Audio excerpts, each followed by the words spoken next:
Welcome back and thanks for watching. I really do appreciate it. Please like, share, and subscribe. I definitely want to keep growing the channel.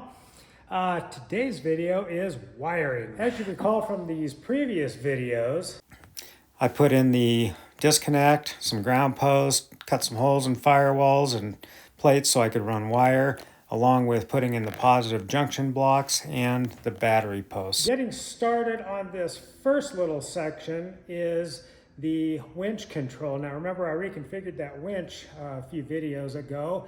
Now I want to make it so I can control the front and rear winches with toggle switches on the dash without having to plug in a controller. So that's where we're going to start. This is a pretty popular little conversion a lot of people will do for winches. They will put a momentary switch on the dash, which will control power and ground to the winch from the dashboard. Then you don't have to plug this in and have it hanging around on the dash.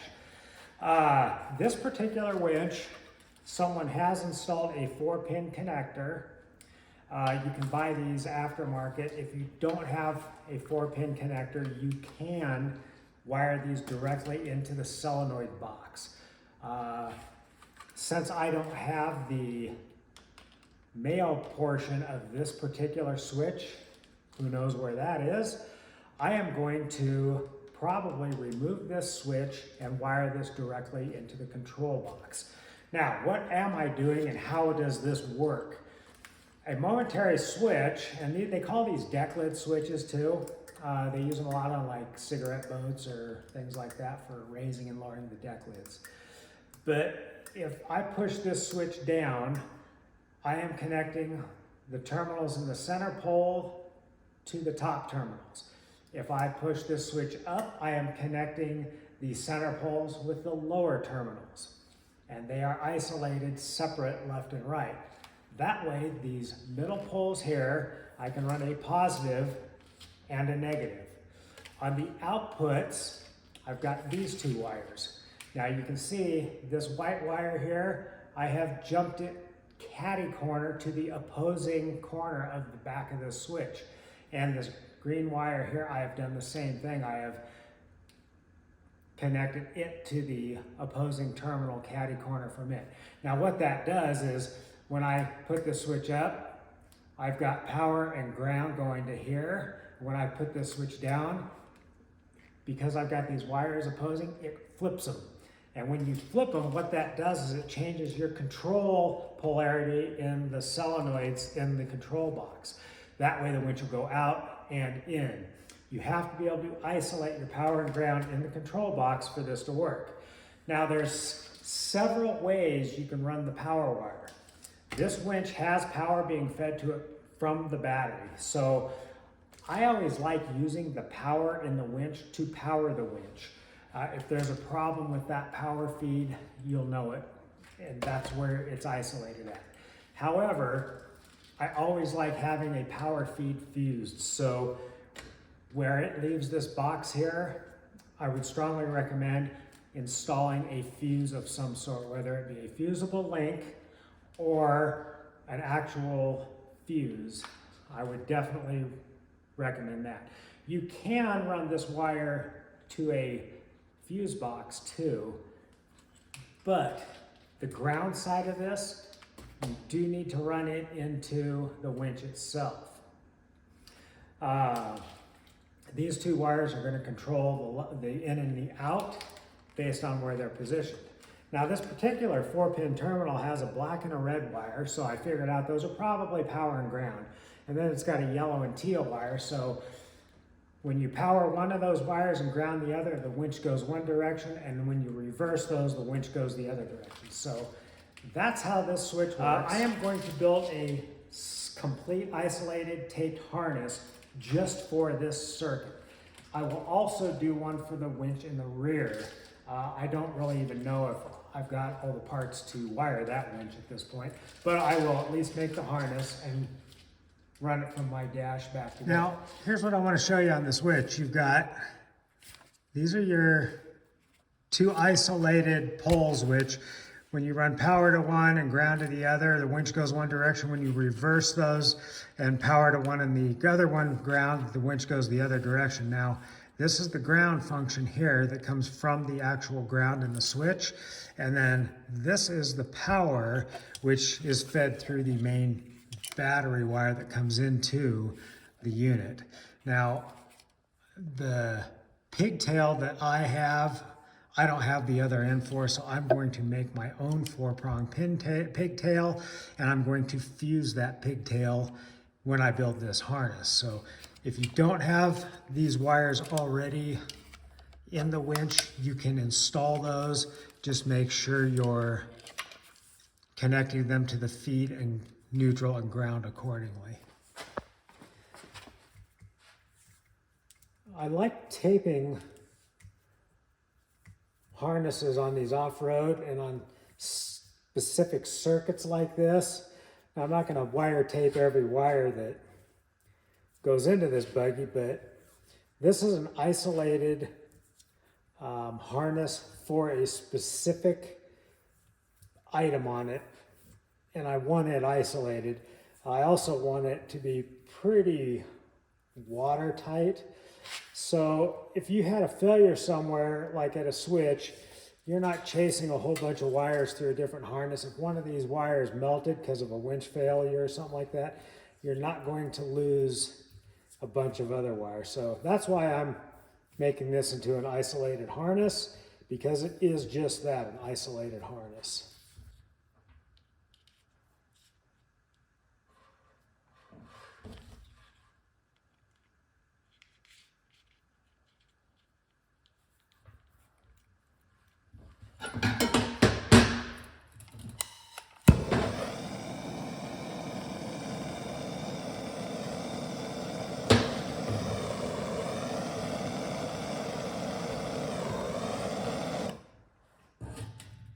A little bit of heat shrink. I kind of go overboard on the heat shrink with these just in case something rubs. Don't want it to go through.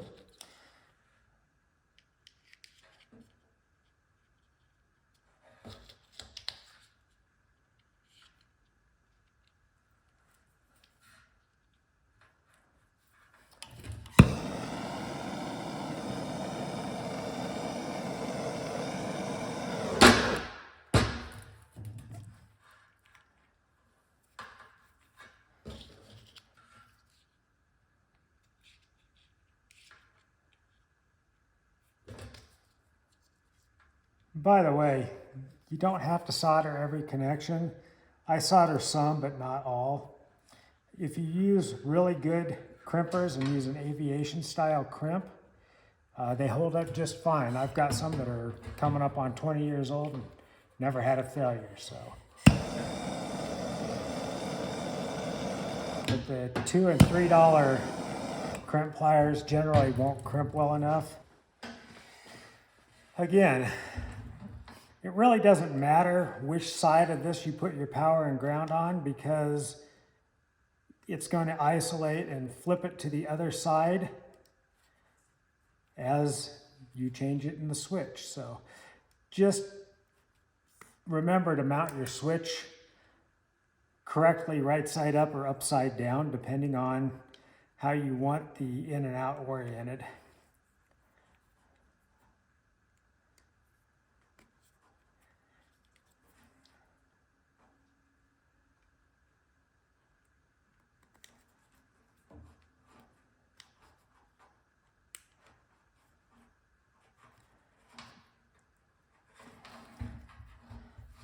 What we end up with are crisscross wires, our two main in the center.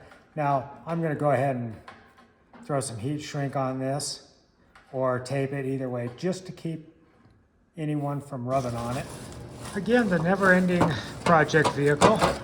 So all of these pieces holding this dash face together are rusted in, which is pretty cool. I'm getting them out. Why on earth wouldn't you use stainless on these? Take some time, mark where you want stuff. Before you drill holes, kind of line everything out as far as your dash goes, so it works for you and it makes sense more than anything. Once I have a layout I like, I center punch everything and I drill a whole bunch of pilot holes.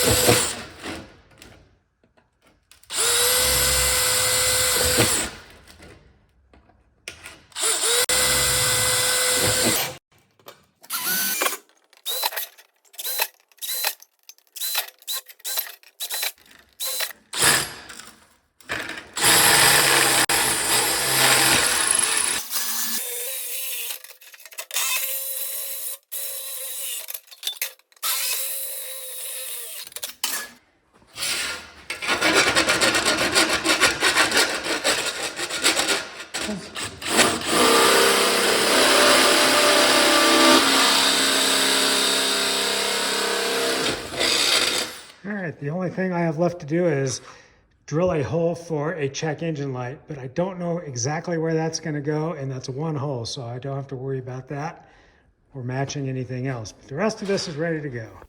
Now that the holes are drilled, I'll start installing components like the ignition switch, some of the toggle switches, the gauges, the 12-volt sources, and one of the more important things, fuse boxes.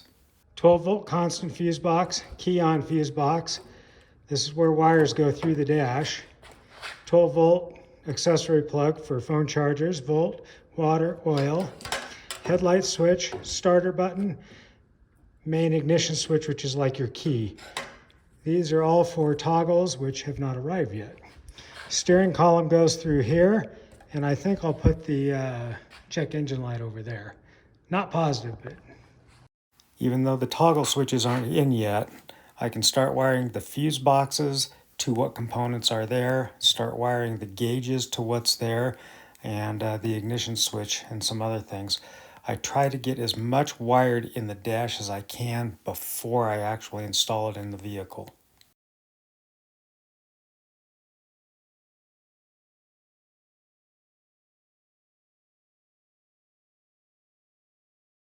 Now that the toggle switches have arrived, I will install those, and then I will start wiring those toggle switches from their fuse box feed, but I won't wire the components they go to yet. Can't tighten them up yet till I get the backs wired, but that's pretty much how the dash is going to look.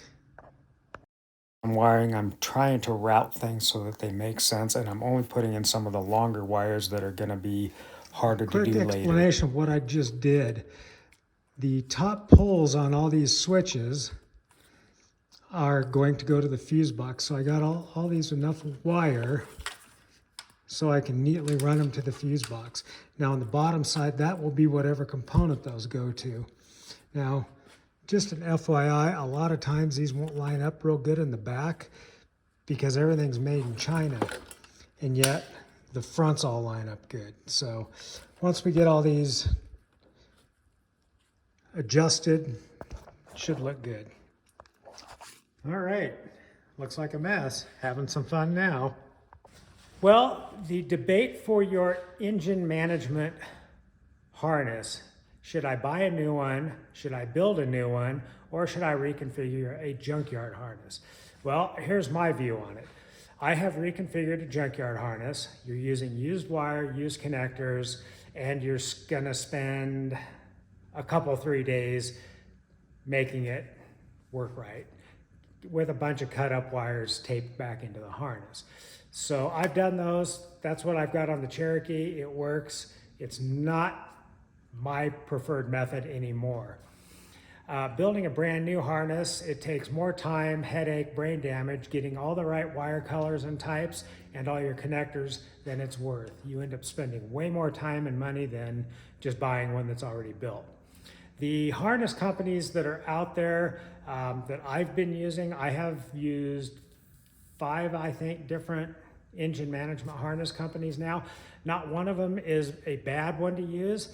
None of them have everything exactly the way I want it. So no matter which harness I've used, I've had to change something, or a couple of them I've had to do some extensive changes, but that's okay.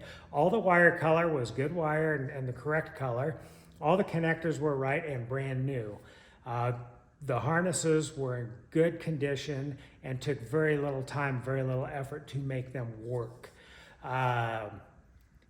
My time's worth something to me, so I would rather spend $800 on a harness than $300 on wire harness parts and 4 days building one.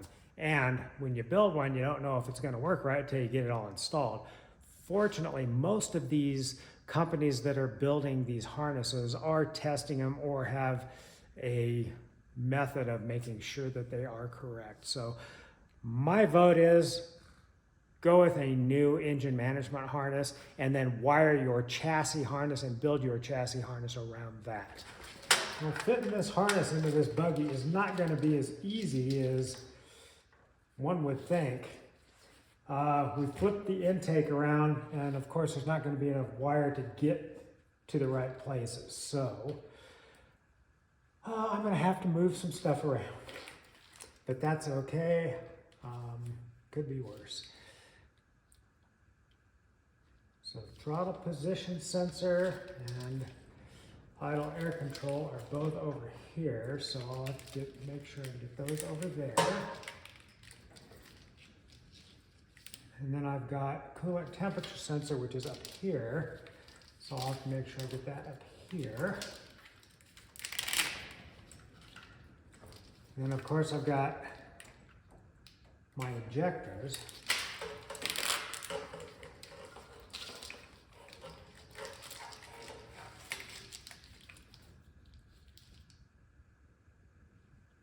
O2 sensor bank 1, this should be fine over here.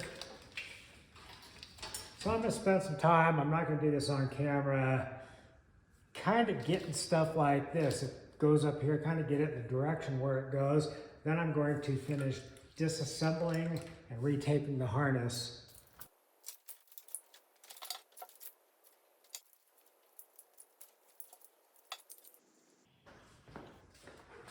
Now, in order to keep stuff kind of clean and neat, as you go,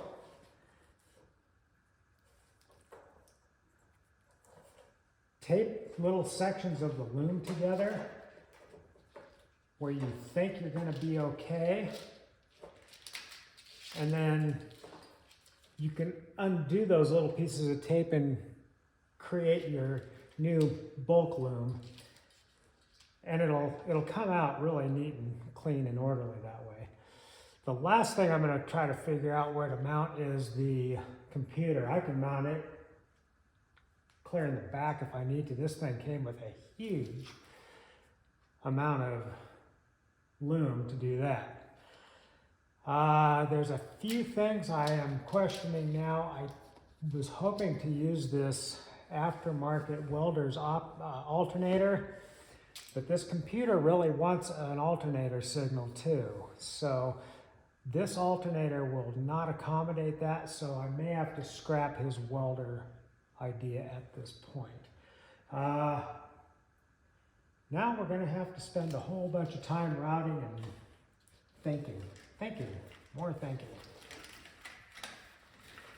Now that I've got most of the harness cut open and rerouted on pretty much all sides and all the connectors, and I've got it routed loosely where it's supposed to go, and on the tighter plugs they're plugged in. So now I can start cleaning up the loom. I wanted to make a couple of quick notations here. These are the two grounds, and this is the main battery feed for the computer system. Now, this has a fusible link in it. If you cut that fusible link out, you have to replace it with some sort of a fused protection. This is what I've ended up cutting out of the harness, and it's got things like speed sensors and air conditioning things that we won't be needing. The upside is I've got plenty of loom now to fix the stuff I have moved. The other piece of routing you want to kind of figure out is where your computer is going to go. Now I know he's going to be removing this panel at some point rock crawling, so I will knock this out so the panel can be removed without interfering with the harness. And then his ALDL connector will go here, and I'll be able to run the rest of his wire where it needs to go. Just a side note, these do not batch fire or gain fire for the injectors. They are sequential, so make sure you put them back on in the correct position or it won't run. I got just about everything laid out where I want. I'm gonna go over here and I figured out a mount for the computer. Once I get the computer in, then I can start running the rest of the wire. All right, the computer's actually gonna go right under this piece of tin. And it's going to mount with these hooks.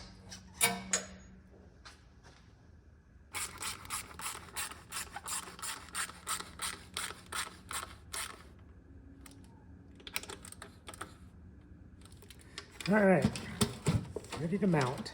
I'm going to try to use nylox first, but if I can't hold the hook down, then I'll have to do washers.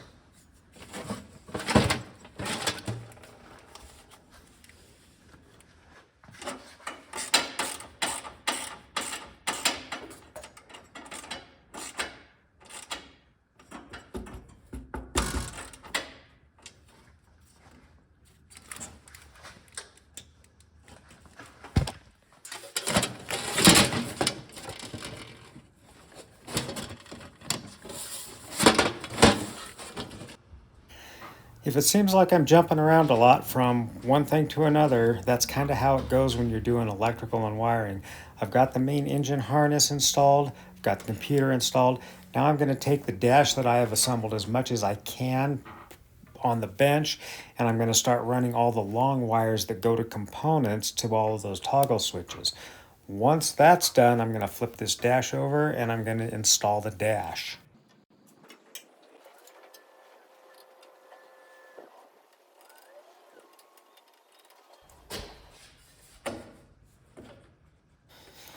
Now that I'm setting the dash in place and installing it, I'm going to install the stainless steel bolts instead of those steel ones that just rusted out. This should be a little bit higher quality than what it came in with.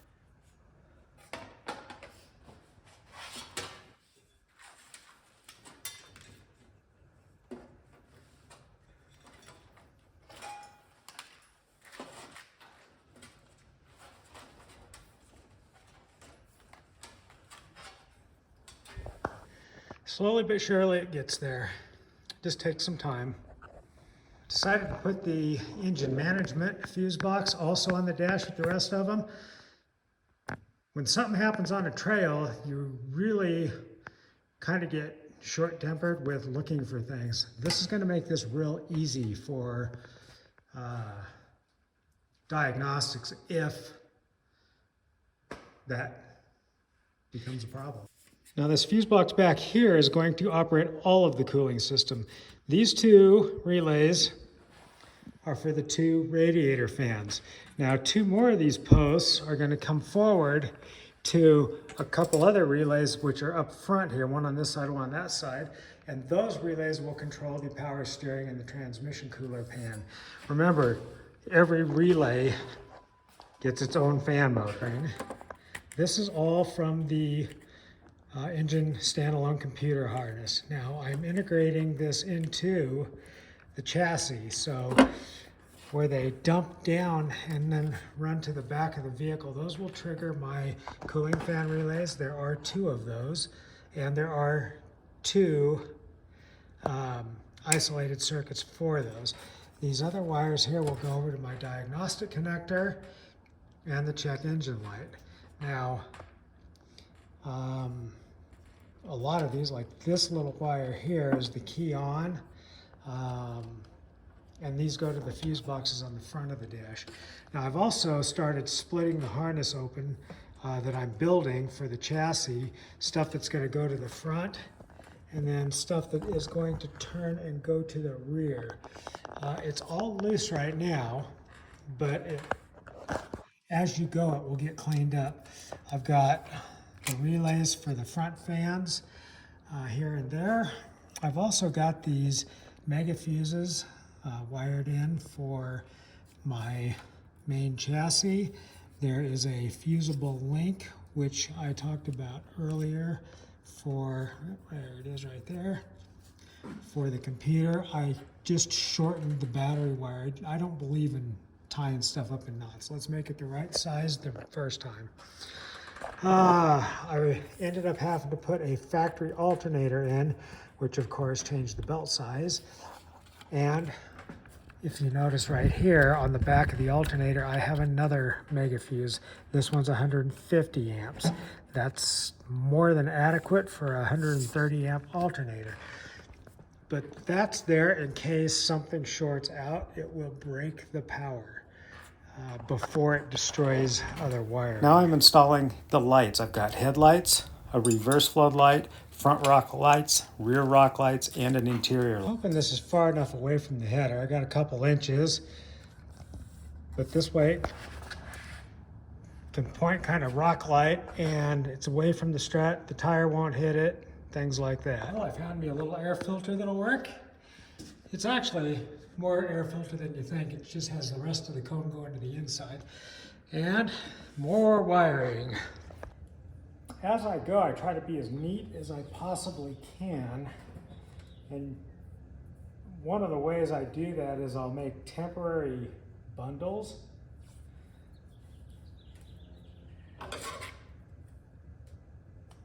Putting a few pieces of electrical tape.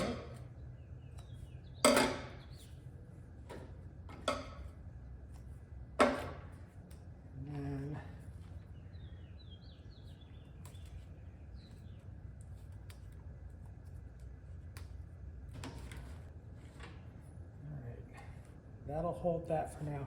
These are actually spare toggles, and I've wired them into the fuse box. That way when the customer adds something to it later, he won't have to try to figure out where to wire it and tie it into. It's already fused, switched, and there's the color appropriate wire coming off of that switch. I'm gonna roll up about, enough to get 10, 12 feet into this chassis. You can always splice it with, because I'll leave them the extra wire, that's not a big deal. But this way,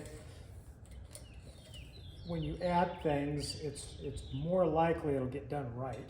So if you're gonna do it without making a splice or a connection, you're nuts. It won't happen. You can do solder or crimps.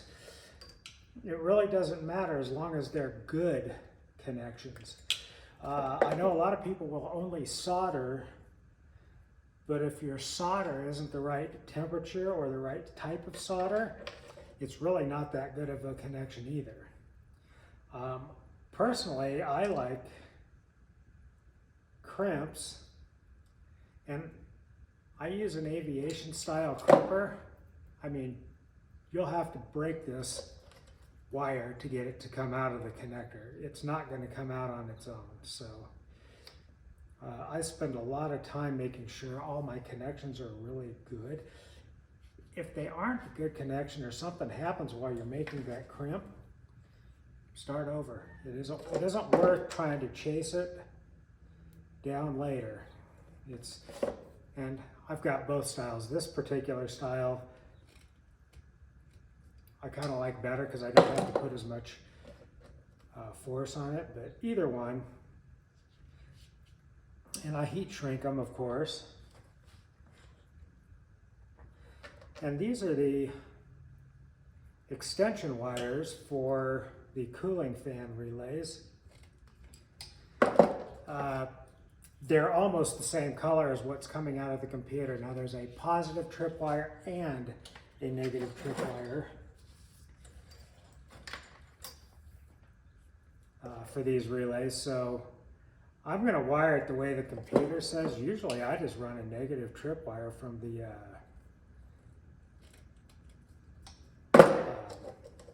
thermostatic control switch. All right, go get some fire and finish crimping. Already got one thing I'll have to change real quick here, and that's these two lines right here are going to go up. So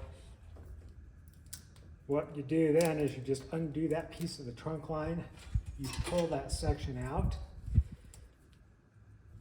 and then retape the trunk line. These bigger cables, like winch cables, things like that, I really like to solder those.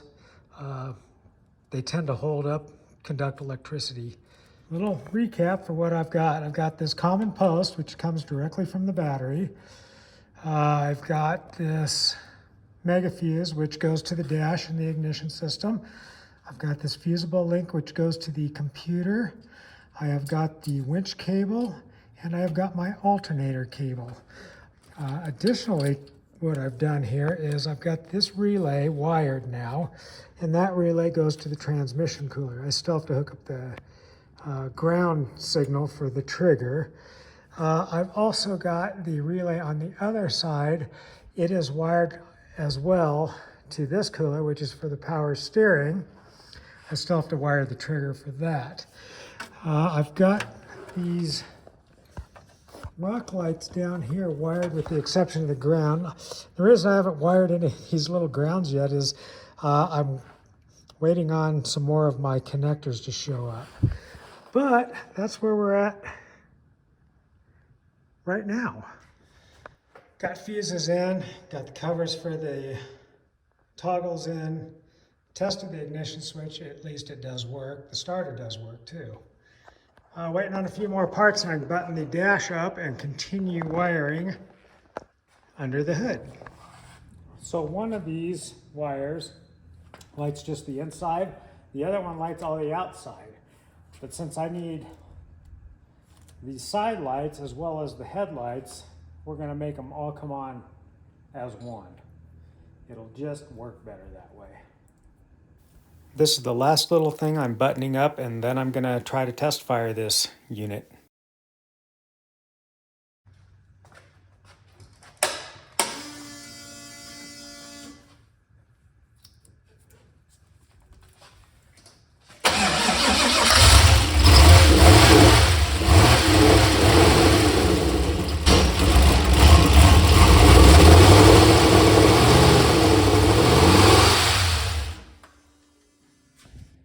Now when you start something up, pay attention to oil pressure gauges. The electronic gauge said 0, so I shut it down immediately, rechecked it with a mechanical gauge. This thing only ran for 30 seconds total.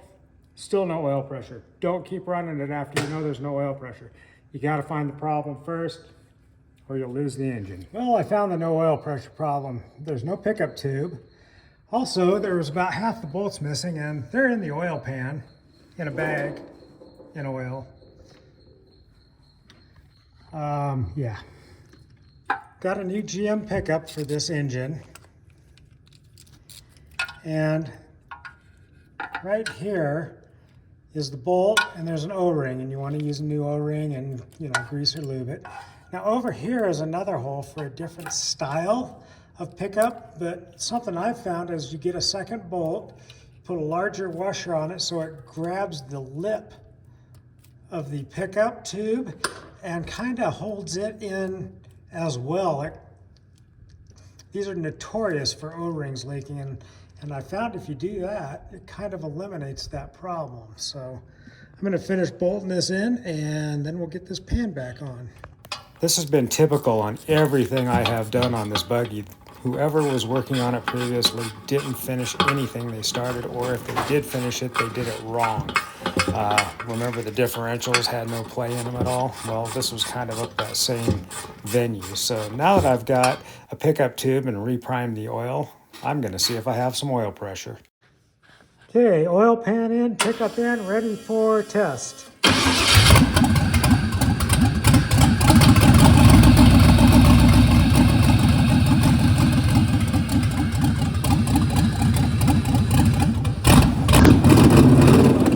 thankful now I found this oiling problem before it became catastrophic. We could have lost an engine in another minute or two.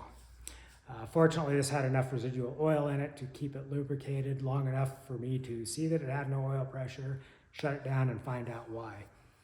And, you know, if you're neglectful enough to leave the pickup tube out of an oil pan, hopefully whoever did that is no longer in business, because that would benefit the rest of the world not being in business. But I'm not going to go on that soapbox right now. We've got the electrical done. I am extremely happy with that. I'm waiting on a rear suck down winch, and then the electrical will be 100% finished. I've still got some plumbing to do on, I think, brakes and some stuff like that. So we'll be doing some more little stuff to this buggy. Hopefully I'll be getting some more work done on my own buggy. I really want to get down that road a little faster than I've been doing. And now it's time for just a little local four-wheeling trip. So I do appreciate you watching. Please like, share, and subscribe. And if you have comments about this oiling issue, I'd like to hear them. Thanks again. Got a little new blood today on the trail.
Beautiful line. This obstacle is definitely the line, not the size of the rock. You have to get that right rear tire to climb.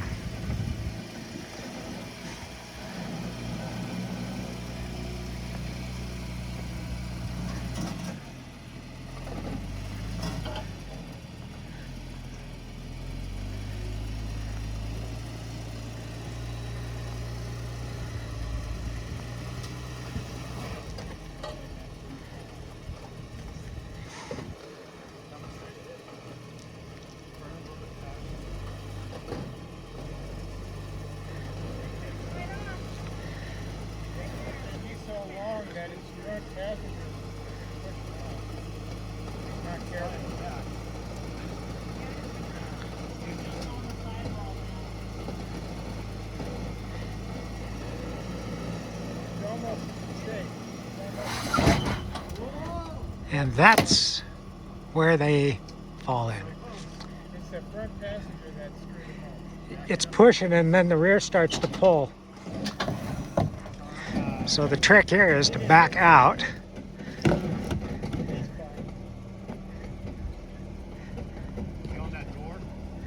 He's got a little bit on his fender.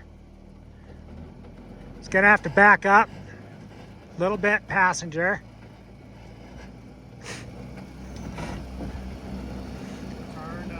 Turn this way. There you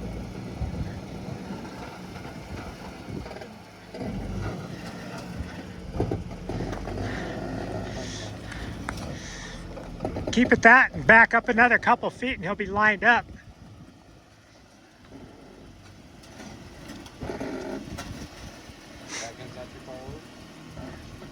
I like it right there. A bit to the right.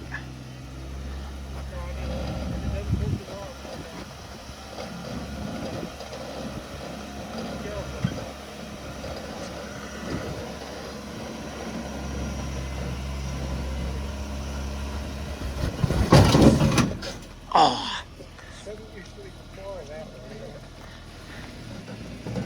I like this side. A little bit driver. You gotta go driver. What? Driver. Go a little bit driver. Just a little. Right there, just right clear right there. Right there. Keep it driver. Driver. Driver. Right There you go. Stop. Too much. Okay, you're in a good line. We'll see if that rear catches. Just gonna have to go forward a little bit and see where it ends up. You're a little narrower, it looks like. Yeah. So we'll see if that rear grabs. If the rear grabs, we're good. Otherwise, we'll back out of it. The rear grabbing? No, not yet. We're gonna have A little passenger. to go passenger. Once this tire starts coming up, we're gonna have to go More passenger when it comes up? now.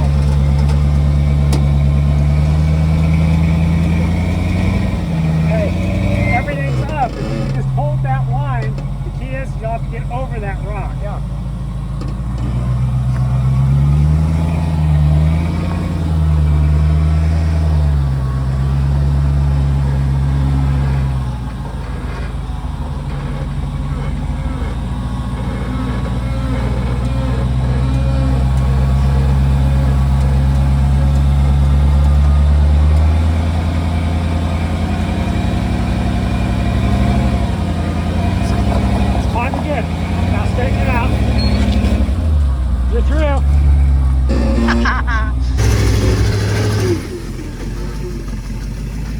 good.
Now driver, and go forward. You ought to be able to line it up now.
There you go, perfect.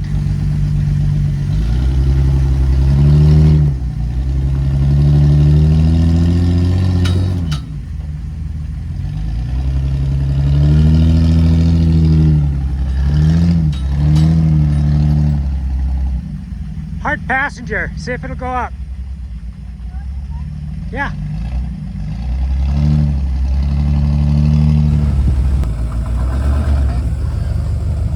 Come on, get over it.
That looks good.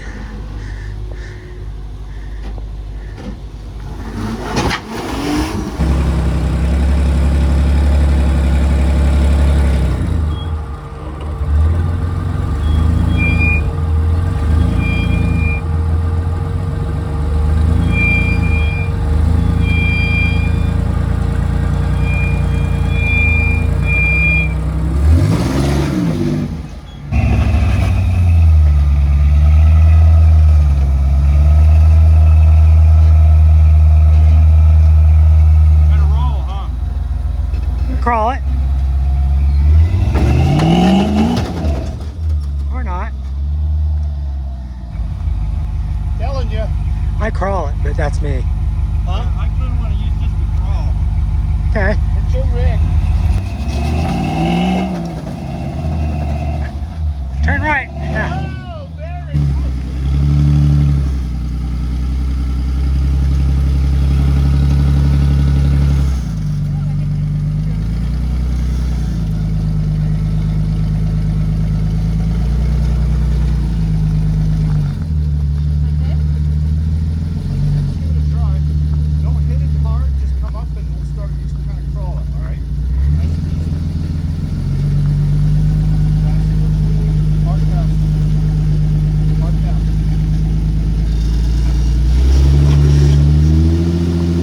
Hard passenger.